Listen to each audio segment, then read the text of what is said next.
Kenny, how do you describe the level of basketball that Donovan has been playing so far this year? Um, like I said, I've been saying, is there anybody, any guard playing as well as him in the league?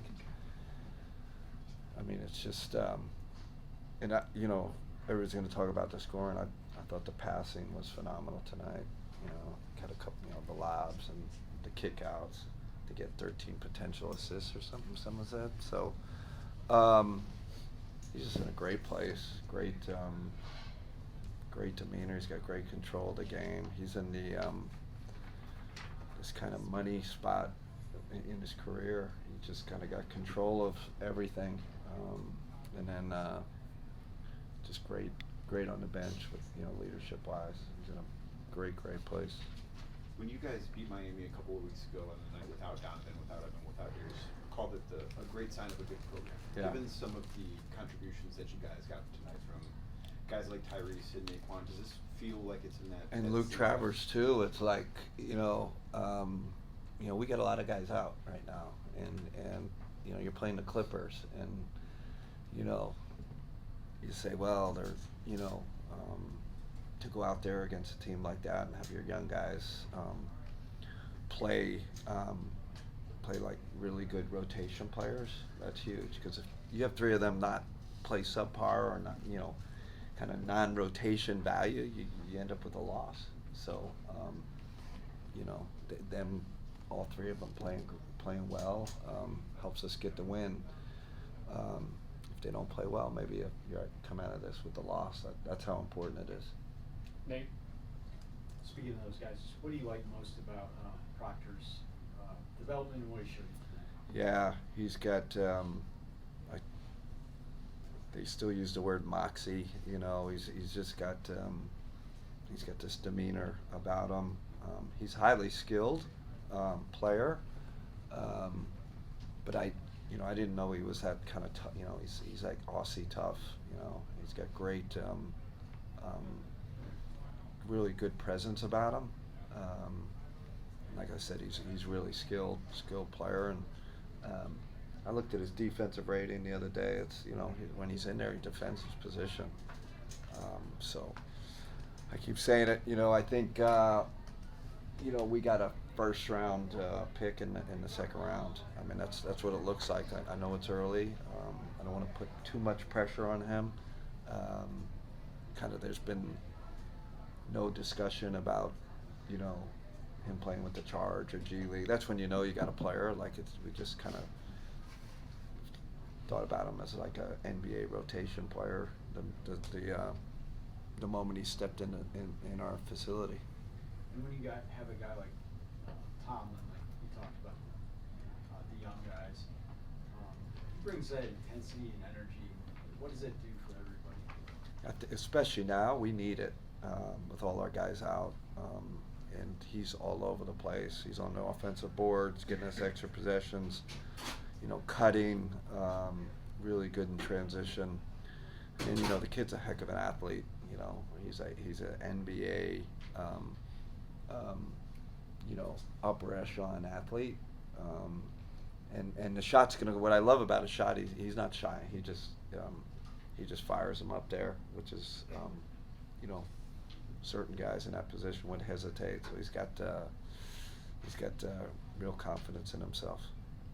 Kenny, we've talked about the rebounding battle a lot this season already, but tonight Mika Zubac came in and had 18 rebounds, and you guys still came out with the rebounding battle, being able to walk away with the win. And that Donovan had 8, Evan had 10, but the overall collective as a group, to see that after struggling with it to begin the season, what does that show you? Yeah, it's still, Ethan, I still think it's a little bit of an Achilles heel for us, the rebounding. We're below average. I keep saying it, it's not just Evan, right? Obviously no J.A. tonight, but our guards have to rebound. And like you said, I thought Donovan did a great job coming back and, helping out. But Zubac, he had 20 rebounds against us last year, if you remember. So we had to start doubling him in the post. I should have probably done it earlier. Assistants were on me because he is he's really become an elite post player. So he kind of had his way with us tonight. We could have adjusted earlier and helped our big guys out. We've talked a lot about the just overall star players that you guys have. Obviously, with Darius coming back, more eyes are on him. Is DeAndre Hunter underappreciated for the work that he puts in? Listen, DeAndre, I think having Darius back really helps because we get the paint touches, and Evan, Dre got some open ones. I feel like without Darius, he's a lot of his threes are contested. So it's great. He had 4 threes tonight. A lot of that was through our penetration, getting in the paint. But yeah, the healthier we get, the better DeAndre Hunter you're going to see. Tom? Kenny, kind of a nice moment when Chris Paul got the ovation. I saw you applauding him. Oh, man. He's not quite done yet, but what are you going to appreciate most about CP3? I just the longevity to play at the level he played at for so long at that position. I mean, I guess Stockton's in that. And who else is in that class? I don't know. And again, to play it at an elite level is incredible. But being around him for a year, he's a savant, a basketball savant, and no one loves the game more than Chris Paul. I think you guys know he's heavily involved in youth basketball in North Carolina, across the country, really. So he pours his heart and soul into the young guys in this league. Every young guy in this league, it seems like Chris Paul has touched, and he mentors a lot of guys, not just guys on his team, but guys throughout the league, young guys throughout the league. Phenomenal human being, great player. It was cool to see the Cavs fans. This is like a basketball city. They gave him a heck of an ovation. It's great to see. Bob? Is it the plan to keep the injured guys out tomorrow as well, then it'd be off like most of the week? Yeah, I'm trying to think if any of those guys are going to be back. We'll see. I'll talk to Steve after. A couple more probably knows, but I'll talk to Steve. We're definitely going to go into there shorthanded tomorrow night. But we're going to have Donovan and Evan. So that gives us a shot. And if our bench will have to play great again. But not sure if we're getting any of those guys back. And how do you think you did defensively on Harden? Really good. Well, is it? We had 55 the night before, and I thought we did a good job getting him to his right hand. Once he starts getting to his left and downhill and gets the lobs, and our kind of off-ball defense was really good. We're in the gaps trying to prevent that, penetration, and did a good job contesting his threes. Spence?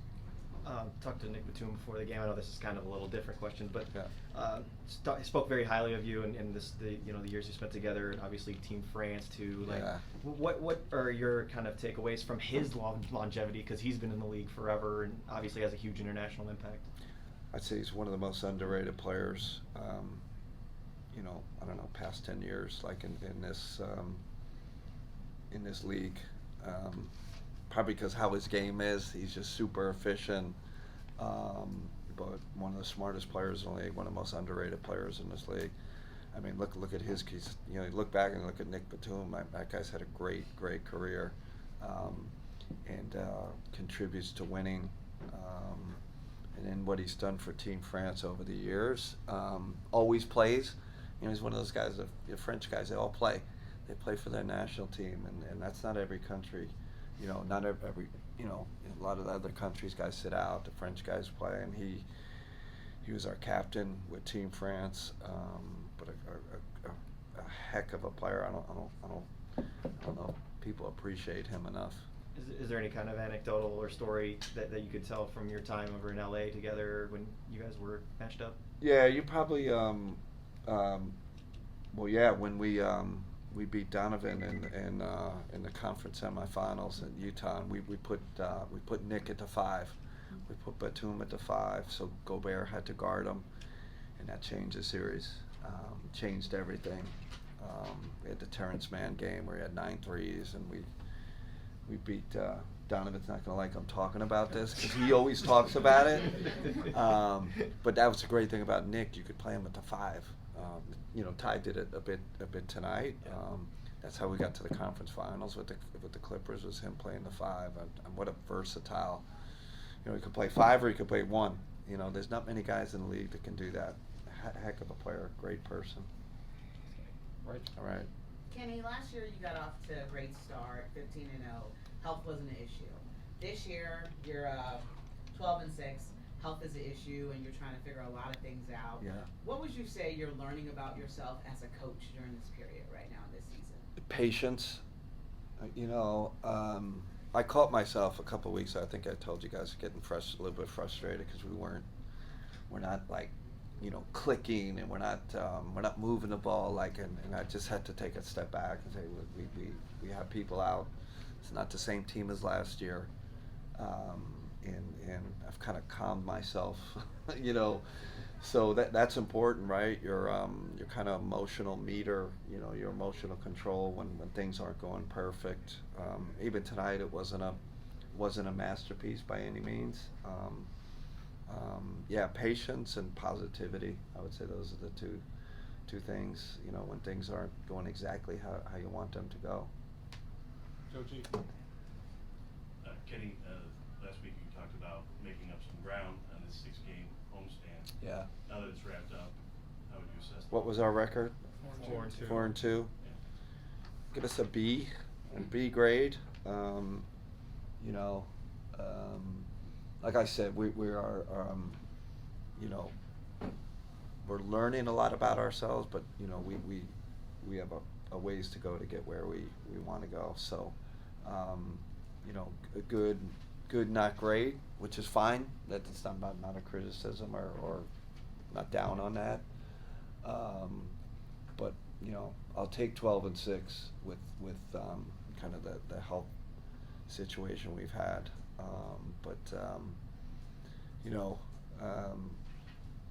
Again, I think a lot of it is offense, really, quite honestly, where we gotta still figure some things out. We can't have Donovan be our savior all the time. But as we get guys back, we'll get better.